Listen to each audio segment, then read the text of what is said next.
Hey, everybody, welcome to another episode of Workforce Nerd, the podcast. Pretty cool name, huh? It is. Matthew, yeah. Kevin Williams from the Spokane Workforce Council here. I am joined today with Matthew Himley from Greater Spokane Incorporated, the Career Connect Specialist Extraordinaire over there for that organization, right? Yes. Yeah, and very humble, as you can tell by saying that. So, Matthew, you got to join me not that long ago.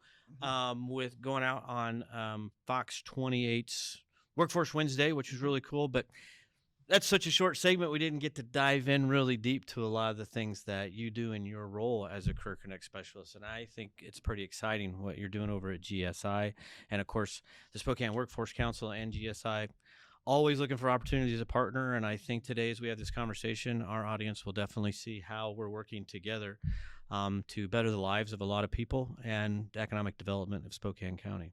So, Absolutely. Ready to dive in? Let's do it. Well, you did tell me that you had seen some previous episodes of the Workforce Nerd podcast, and you've been sweating it for a week or so now about how to answer this question. So tell me, Matthew, what makes you a workforce nerd? So one thing, looking back at the past episodes, I got to see that people are have years of experience in workforce development. I was like, well, I'm only 6 months in, so all the nerdy parts that I have, I'm still in the middle of nerding out on the workforce. You're honing your nerdiness. Still doing it, and so it's I would say that getting ready for a meeting, I went through and I printed all the slides, a coworker's slides, and I went through, and every term or abbreviation or acronym that I did not understand, I got onto the Google machine and looked them all up and wrote myself notes, so that way if I was asked a question during the meeting, I would know how to answer that question. Yeah, that's pretty nerdy. I have to give you that. We'll have to ask our producer, Amber. Amber, does that quantify as workforce nerd? Definitely. She's giving the thumbs up, Matthew. You got the Workforce Nerd. You've earned yourself a Workforce Nerd t-shirt, which I forgot to grab one. We do have a signed one behind you here, so we won't make you have to have a signed one. We'll make sure you get a Workforce Nerd t-shirt as you depart today, and you can wear it proudly at different events. Yeah, exactly. Hey, I did want to kind of put a little bit of a thing with this, because you and I have had conversations before, but you came from the Department of Corrections and retired out there after serving honorably for 20 years, I think, right, in the Department of Corrections? Is that right? 20 years to the day. 20, yeah. I remember you telling me that when they ask you to stay for a little longer, you're like, this has been fun, but I'm ready to try something else. So interesting. Your story's a little bit like mine. You had a career that wasn't in workforce development, and you made that switch over. I've always felt that there were correlations between my former career in healthcare and workforce development. What have you seen so far in the 6-7 months that you've been in, that stuff that you did in Department of Corrections, you feel like it just kind of flipped over? And this is the loveliness of this podcast. I never got to prep you for this question, so you're just grasping right now, right? Yeah, that's cool. That's what this is all about, right? And that's one thing that I would say is probably one of the biggest correlations. Is you don't know where the next big thing is coming from, and you can plan your day out, and you know what you're going to do that day, and then surprise, something comes up, and now you're working on a different task. It's a little bit different tasks that I'm working on now, but I would say that certainly being able to shift on the fly and realize that the focus of the work is not what you thought it was going to be, and just being able to work with somebody else. And I'd say the next biggest correlation would be just being able to relate to people, and just being able to communicate. I think that was the biggest thing that I learned of working with the Department of Corrections, is just how to be a good communicator. Sometimes we do great, sometimes we fail, but as long as we're learning, that's all we can ask for. Yeah, I really love that, and I agree with you entirely. I don't know why we even have calendars, right? And I'm sure a lot of people feel that way in workforce development, because we think we're going to do this next Tuesday or Wednesday, but then things shift, right? And there's so much going on in workforce development that it kind of changes, and you learn something. 7 years in it for me, 7 months for you, and Trust me, you're going to continue to learn it. There's not a week doesn't go by I learn some new connection in workforce development, and it's kind of exciting that way. Well, and talking about that workload that you're talking Yeah. about and how it's always shifting. Well, I have a small background in agriculture, and one of my favorite sayings is the biggest lie that farmers tell themselves is if I can just get through this week, I'll be fine. Yeah, exactly. Yeah, and it's the same thing with workforce development. If I can just get through this week, I'll be fine. I'll be okay. And then you look at the calendar the next Monday morning and realize there's more things to do. And it ruins your Sunday afternoon. It really does. That's why I don't look at it. Yeah, don't look at your Monday calendar till morning. Monday morning. Come in a little early and look at it. All right, let's get into the meat and potatoes. Hey, so as the Career Connect specialist, you're overseeing and coordinating and involved with the Career Pathway program. So what is a Career Pathway, Matthew? So a career pathway is a set of, it's like 3 interrelated but also separate events. And that's Career Explore, Prep, and Launch. And a Career Explore is, you can probably tell by the name, you're going to go out and figure out what this job is and what it does, what it's all about. And sometimes the biggest and best takeaway from that Explore is you realize that's a job that you don't want to do. Yeah. Because we've all had that experience in anything where you get into an experience and you realize this isn't what I thought it was going to be. Yeah, that's why you test drive a car, right? Yeah, exactly. I mean, same thing. Exactly. Yeah. And that's why that Career Explorer is aimed at middle school, high school age, and that's so you can get into it and really find out, is this something I want to do? If it is, awesome, but if it's not, it's okay. And that's like I said, sometimes that's the best takeaway, because now I know I need to focus my efforts somewhere else. And how do you get people to Career Explore? I mean, what's some techniques? I may be getting ahead in our notes of what we're going to talk about, and sorry, but what are some ways to explore, I guess, that gives them an idea of what they want to do or if they like it or not? So one thing is like construction career days or the trades nights. Also like a business after school, which is something that GSI hosts. And we have one coming up very soon with Kaufman Engineers, another one with University of Washington Medical School. So in each one, the students, and they're both aimed at high school age students, will be able to go to either Kaufman or the UW Medical School and see what it is, or what it'd be like to be a day in the life of. Yeah, what a great idea. Yeah. That's a pretty big commitment, especially like medical school, right? Yeah. I mean, what's that going to look like? But even construction, I mean, you guys have had some super success, right? You've partnered up with Doug Edmondson and some other folks like that. Hey, Doug, get a little shout out for you there. So Doug Edmondson, and, yeah, exactly. And you've had some really successful. It's been neat. I went to a couple of them, and I think there's just, you can see amongst the young adults how exciting it is for them the first time putting their hands on a trade and realizing, this is something I really enjoy doing. And the awesome thing about the trades nights is that it's been construction trades nights. And this year there's a automotive trades night and a healthcare trades night as well. And I'm sure, and if you go to, when we talk about later how to get in touch with me, we can make sure that you have information on how to. Yeah, we'll actually throw that up here. Amber will make sure that gets up there. Amber, by the way, if you want to go to the healthcare trades night, our producer, I tell Amber that I think what Matthew's saying is they're gonna let the young adults draw blood off random people. That's kind of the hands-on trades night thing. Complete joke, everyone. They're not doing that. So I'd love to see what a healthcare trades night looks like, since healthcare is doing that. But I think that's very interesting, and I think it's great when people think of trades nights. I think they do think of maybe a little bit of manufacturing, a little bit of construction, but actually there's some of the other key industries in Spokane, like healthcare and a few others. Also, people need to hands-on a little bit of that or learn more about it to decide if they want to move on. So explore, right? We've got that knocked out. Yep. Now the second one. So now we have the career prep. And that's a classic example of that would be like a high school CTE course, a career and technical education course, whether that's welding, marketing, automotive, anything in one of those areas. And that's where you're learning foundational skills in what that future career would be, and also you're earning high school credit. Another example of that is there's some awesome summer programs that occur in Spokane, and there again you can go to our website and find out more information about that, whether it's in energy or manufacturing. I'll get into that a little bit later as well. Yeah. But in those cases, it's a summer program where 9-10 weeks, and at the end of it, you earn a student earns CTE course credit, and some courses even offer a stipend at the end. Oh, very nice. Yep. Yeah, that's a good incentive to have. So the explore part's a little bit of learning, obviously, from the name, as you said.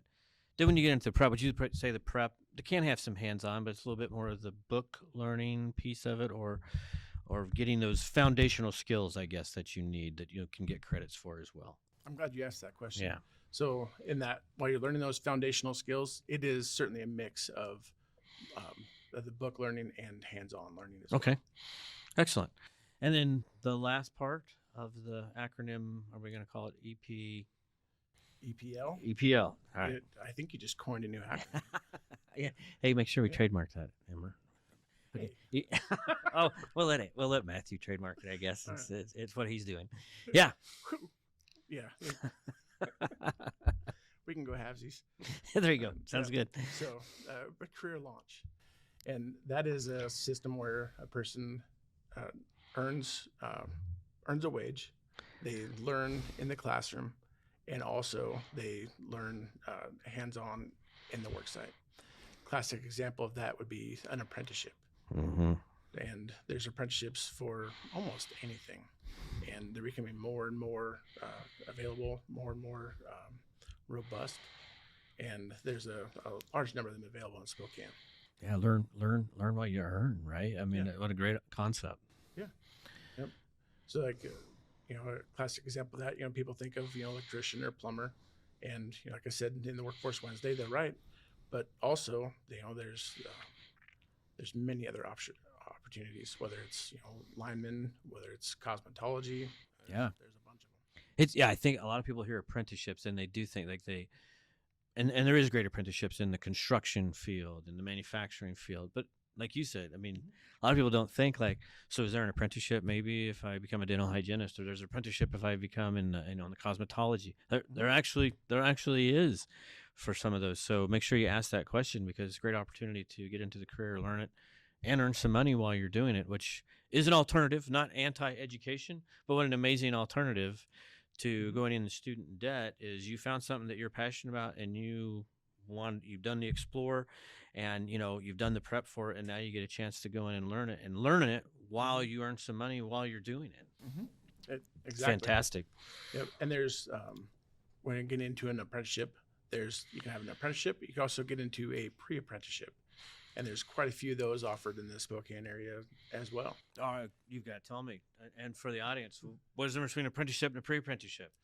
So before I go too far down that road, okay, I want to make sure that I'm talking about that. People know I'm talking about registered apprenticeships. Okay. And that is as a registered apprenticeship, that is recognized by the state as apprenticeship that has gone through, been vetted, and it actually teaches what they say they're going to teach. Yeah, there's a whole screening certification process for this. So everybody should know that, right? And they should, if they're thinking of an apprenticeship, maybe reach out to you or some others who are working in that, right? And verify, like, hey, there's an apprenticeship opportunity. Can I verify this is a registered apprenticeship? Yeah, and if it's a registered apprenticeship, it is on the L&I website.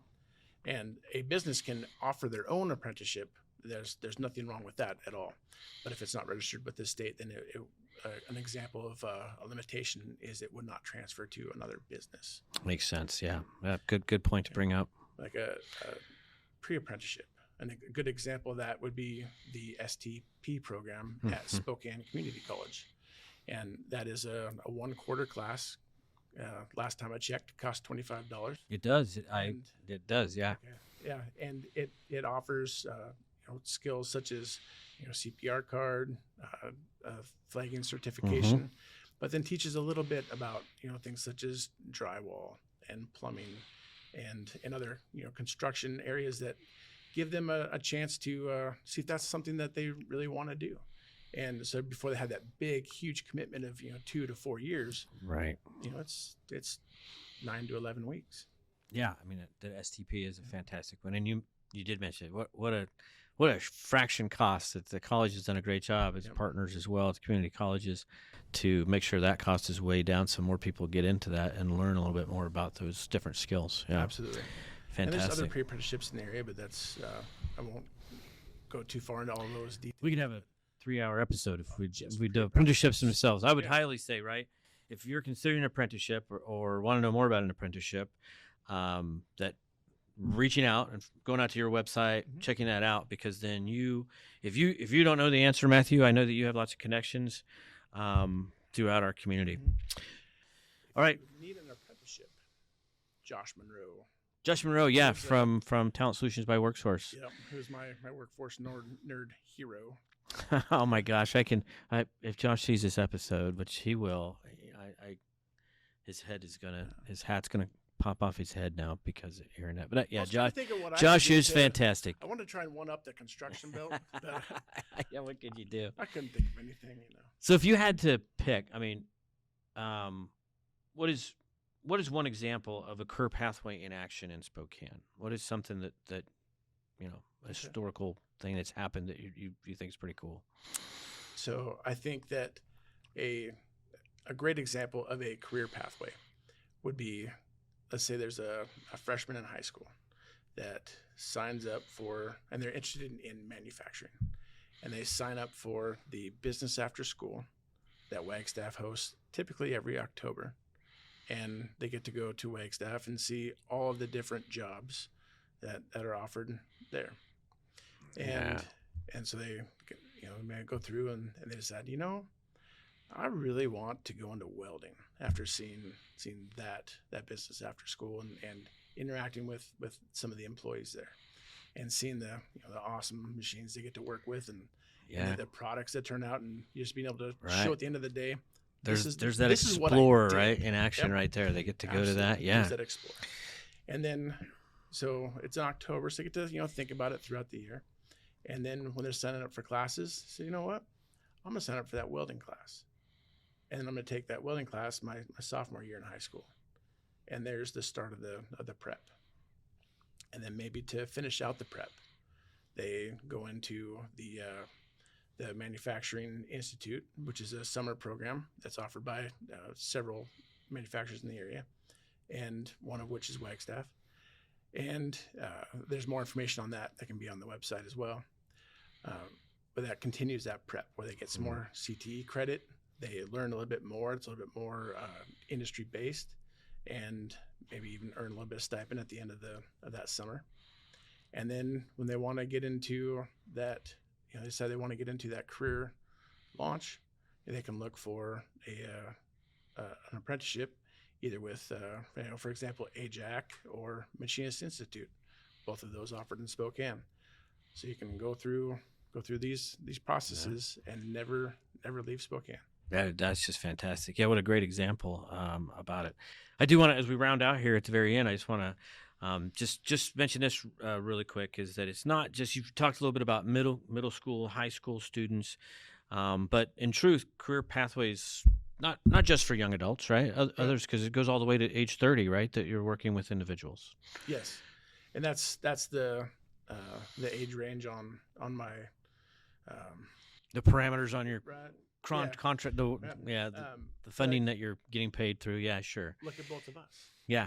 As you mentioned, we're both, former 20-year careers, and now we're on to career number 2. And we're both 29, which is true. So we still have one more year to get involved with career pathway if we wanted to, right, Matthew? Well, who doesn't start their career at 9? How can someone get it? Exactly. Absolutely. What's the best way? One of our audience members has said, I really want to reach out to Matthew. What's the best way they get in touch with you? I would say to email me or to go to the greaterspokane.org website and then click on Greater Talent.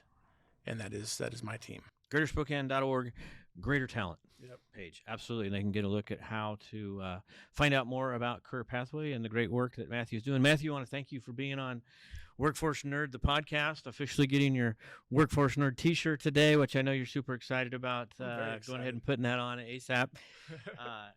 Once again, I want to thank from the Spokane Workforce Council. I would like to say thank you to Greater Spokane Incorporated in general for being amazing partners in all the great work in economic development and workforce development that you do here in Spokane. Thank you. And I appreciate all the partnership from you as well. And also Next Gen Zone and WorkSource, Talent Solutions, and all the other partners that I get to work with here.